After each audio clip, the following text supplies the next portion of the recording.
Bonjour, je m'appelle Marc Gandard et je vais vous présenter comment Bunch a réinventé les feedbacks pour les rendre isotropes, c'est-à-dire équivalents dans toutes les directions avec ceux de vos clients, de vos managers, de vos fournisseurs et enfin de vos collaborateurs.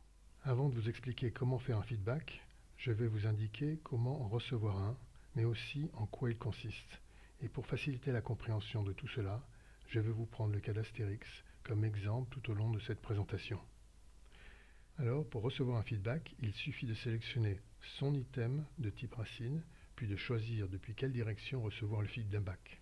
Par exemple, Astérix pourra choisir s'il souhaite le recevoir de tous ses clients, de tous ses managers, ou de tous ses collaborateurs, ou enfin de tous ses fournisseurs. Bon, maintenant voyons comment faire un feedback. Alors c'est simple, un membre, pour pouvoir faire un feedback à un autre membre, doit être directement connecté à lui via un mandat ou une délégation. Donc, pour faire un feedback à son client ou son manager, c'est un de ces items mandats qu'il faut sélectionner.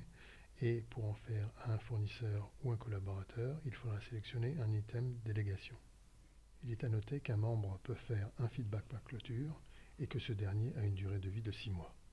Maintenant que vous savez comment faire et recevoir un feedback, nous allons nous concentrer sur le feedback lui-même. Alors qu'évalue-t-on dans un feedback ? En fait, Bunch propose 6 grandeurs que je vais vous présenter ici.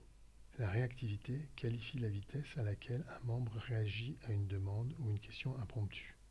La proactivité qualifie l'aptitude de la personne à chercher et trouver des solutions. Le délai indique si la personne tient les délais fixés. La qualité indique si le travail est délivré conformément aux attentes. Le bénéfice indique si la relation est profitable d'un point de vue financier. Et enfin, le plaisir indique si la relation est profitable d'un point de vue humain.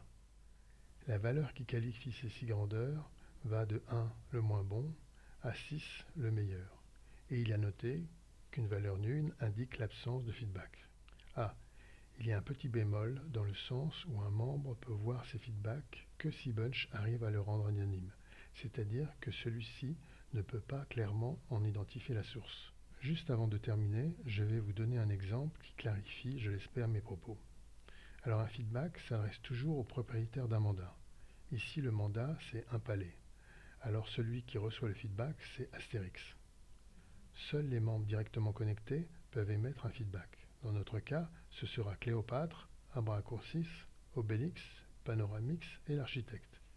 Celui-là ne pourra en aucun cas faire un feedback car il n'est pas connecté au mandat impalé. Il me reste encore à dire une chose, si vous ne spécifiez rien, le feedback portera sur l'ensemble de vos expertises. Mais il faut que vous sachiez que vous pouvez choisir parmi vos expertises celles que vous mettez en œuvre, et cela pour chaque mandat. En aidant ainsi le moteur de recherche, vous vous rendez plus visible et tout le monde y gagne. Voilà, j'espère que cette présentation vous a permis de vous familiariser avec les fonctions feedback de Bunch. Si c'est le cas, je vous recommande de regarder la vidéo qui montre comment manipuler Bunch pour en faire et en recevoir. Je vous rappelle que votre coach est à votre disposition en cas de besoin. N'hésitez pas à faire appel à lui et au revoir et à bientôt, j'espère.